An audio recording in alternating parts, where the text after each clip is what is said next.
না না মানে ওই অমর তো একটু কয়েকদিনের জন্য বাইরে গেছে। ও শোনো মা, ওকে মিথ্যে কথা কইছো কেন? ও তো আমাদের ঘরের লোক, আপনার লোক না। শোন শোন শোন, কোথাও বাইরে টাইরে যায়নি। আমার যে যা আছে না, সে না আমার স্বামী কিনে ভেঙে গেল। কি হচ্ছেটা কি পারি? তুমি সবসময় এত কেন কথা বলো সেটা বলতে পারো?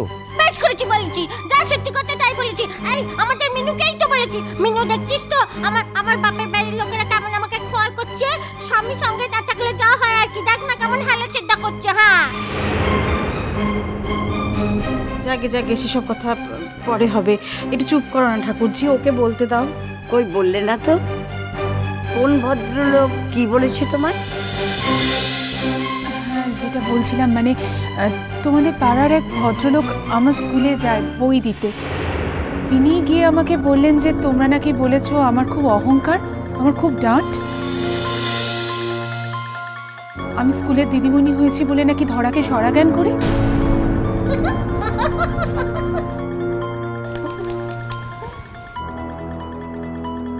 আমাকে কে এসে ভদ্রলোক? আমাদের পাড়ায় এমন শত্রু কে আছে গো দি? হ্যাঁ না না, তাছাড়া আমার যতদূর মনে পড়ে তোমাকে নিয়ে কিন্তু বাইরের লোকের সঙ্গে আমাদের কখনো কোনো কথা হয়নি। তা সে ভদ্রলোকের নাম কি? নাম মানে নামটা ঠিক জানি না গো। তুই বা কেমন মেয়ে মিনু? কাকে বললো কান নিয়ে গেছে, তুই কাকের পেছনে ছুটলি? আমার কিন্তু খুব মন খারাপ হয়ে গিয়েছিল। বাবা, বরং আমাদের ছোটকাই এসে বলেছিল না যে উনি আমাদের সম্পর্কে, মানে আমাদের বাড়ির কয়েকজনের সম্পর্কে বাজে বাজে কথা বলেছেন। হ্যাঁ তাই তো।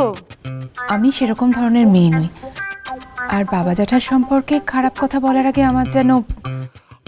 মিনু যাকে যাক, তা আমাদের পাড়ায় থাকে কোন ভদ্রলোক সে? তার নাকি 6টা মেয়ে আছে। 6টা মেয়ে? হ্যাঁ, আমরা তো তেমন কাউকে চিনিও না জানো। একমাত্র আমার ছোট দেওরই তো বইয়ের ব্যবসা করে, আর আমরা কিন্তু তাকেই তোমার কাছে পাঠিয়েছিলাম যাতে তুমি আমাদের বাড়িতে আসো। আর তুমি নাকি বলেছো আমরা লেখাপড়া জানি না, আনকালচার লোকজন, আমাদের বাড়িতে আসার কোনো সময়ই হবে না তোমার। হ্যাঁ, আর ছোটকাকেও নাকি 2 ঘন্টা বাইরে অপেক্ষা করতে হয়েছিল, তাই বলেছিল না মেজো কাকিমা? পরিচয় দেওয়া সত্ত্বেও, মানে এবারই ছেলে পরিচয় দেওয়া সত্ত্বেও নাকি তাকে 2 ঘন্টা ওয়েট করতে হয়েছিল। কি পরিচয়? ছোটকা কোথায় রে? কি জানি, বুঝতে পারছি না। মিমি শোন না, বলছি কালকে তো শ্বশুর বাড়ি চলেই যাবে, তো যাওয়ার আগে আমাদের এই আনম্যারিড ছোটকাটার ঘটকালি করে জানাবি। রুমি প্লিজ, তুই তো আজকে আমার মনের অবস্থা জানিস, প্লিজ আজকে আমার সাথে ইয়ার্কি মারিস না। আচ্ছা বাবা, সরি। ছোটকা মানে এবারই ছোট ছেলে। হে মা, এ বাড়ি থেকে কেউ যায়নি আমার কাছে। আর আমার অন্তত এইটুকু সৌজন্যবোধ আছে যে এ বাড়ি থেকে কেউ যদি আমার কাছে যায় তাকে অন্তত আমি 2 ঘন্টা বসিয়ে রাখবো না, সে আমার যত কাজই থাকুক না কেন। কিন্তু আমার ছোট ছেলে তোমার কাছে যায়নি? না তো। আসলে ওরা তো কেউ কাউকে চেনে না, আর ছোটন গায়ের বাড়িতে তো খুব কমই গেছে। ওদি, তোমার ছোটন কিন্তু অনেক কিছু বানি বানি বলতে পারে, না গিয়েও কিন্তু বলতে পারে গিয়েছি গিয়েছি। কিন্তু না গিয়ে ওর নামে বানিয়ে বানিয়ে মিথ্যে কথা বলবে। কিন্তু ও তো বলছে ওই লোকটা নাকি আমাদের ইয়ে পাড়ার কেউ। হ্যাঁ বড় বৌদি বলেছে, আর ও যে এ বাড়িতে আসে সেটাও আমি জানি। ওই বাড়ির টুকটাক কাজ করে দেয়, বাজার দোকান এইসব। আরে তোমাকে কেউ টুপি পরিয়েছে? আমাদের এরকম চেনা জানার মধ্যে কেউ নেই। আমাদের বাড়িতে থাকার মধ্যে আছে আমার এক বেকার ভাই, তো সে থাকতে আমাদের বাড়ি বাজার আর অন্য কেউ কি করতে পারবে? ওই বাজার হাট থেকেই তো যা ওর হাত খরচটা ওঠে, তাই না? এই কথাটা তো এখানে বলার কিছু নেই মেজো ঠাকুরপো।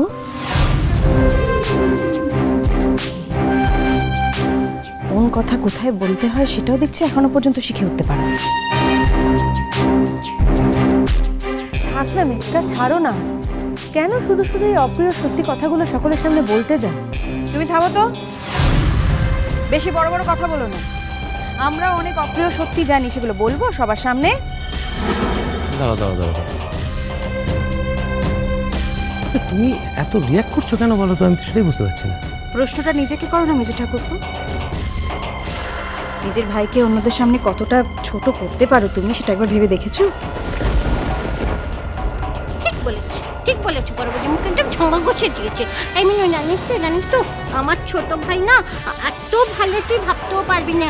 আর এরা না আমার ছোট ভাইকে একদম সহ্য করতে পারে না। হ্যাঁ, ওদের মতো অত রোজগার করে না তো, কিন্তু এত ভালো ছেলে তুই জানিস নিল মিনু। বিশ্বকর্মাকেও যদি অর্ডার দেওয়া হয় না, অমন ছেলে একটাও তৈরি করতে পারবে না। হ্যাঁ, 4 হাতে পায়ে কাজ করে বাবা। আর কি ভালো মনটা, তুই বিশ্বাস কর, তুই আমার দিকে তাকা, বল রোজগার পাতিটাই কি সব হলো? বল রোজগার পাতিটাই সব? মুক্ত মানুষকে দয়া অডিশন।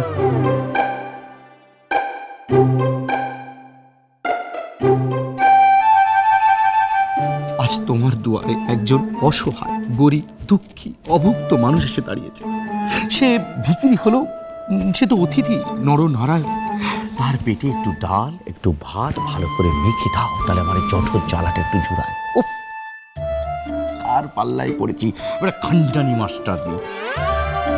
স্কুলে গেলাম, বললাম এই কথা সেই কথা, বল কি 2 ঘন্টা বাইরে বসিয়ে রাখলো, ঘড়ি ঘুরে সেটা 3 ঘন্টা হয়ে গেল। ব্যাস, এক কাপ চাও দিল না, 2টো বিস্কুটও দিল না। হাড় কেপটা আমি জীবনে রেখে নিয়ে এলাম। তাড়াতাড়ি দাও, তাড়াতাড়ি দাও, তাড়াতাড়ি। এই তোমরা এরকম নবরত্ন সভা সাজিয়ে বসেছো কেন তো বাবা? শুদ্ধ কি গো?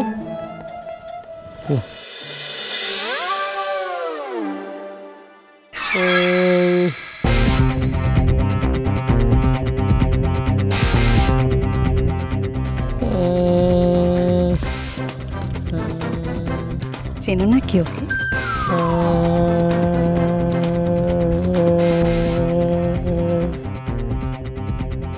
তুমি এই মেনুর কাছেই তো গিয়েছিলে? হ্যাঁ, না না মানে হ্যাঁ। এই ছোটন, তুই ওখানে গিয়ে তোর পরিচয় দিসনি? ছোটন, ছোটন, তবে যে তুই বলছিলি যে ও নাকি আমাদের নামে কতগুলো খারাপ খারাপ কথা শুনেছে, ও যে বলছে কোনো কথা বলেনি কো? আপনি না বলেছিলেন আপনি এ বাড়িতে টুকটাক কাজ করে দেন?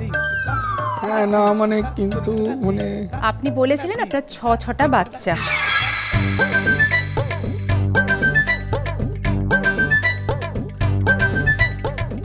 আমার ছোট কই না, আমি বলিনি তো। আমলে যাও তো, বেই হয়নি। আর বাচ্চা আসবে কোন চুলো থেকে, তাও আবার 6টা? তাই বলো তো বাবা। আপনি তো সেই 6টা বাচ্চাকে নিয়ে আমার স্কুলেও গিয়েছিলেন। এই ভাই, হ্যাঁ, শোনো শোনো শোনো শোনো, তোমার দেওয়ার কীর্তি শোনো। আপনি তো ওই 6টা বাচ্চাকে আমার স্কুলে নিয়ে গিয়ে ওই বাচ্চাগুলোকে দেখিয়ে বইয়ের অর্ডার নিয়েছিলেন আমার কাছ থেকে, মনে পড়ে আপনার? তুমি আবার আমাদের কাউকে না জানিয়ে কোথাও সংসার ফেলে বসনি তো? হতেও পারে, তা না হলে 6টা বাচ্চাও পেলো কোথা থেকে? বলাই ষাট, ও যদি সংসার করেই তাকে, তো কতদিন সংসার করেছে যে 6?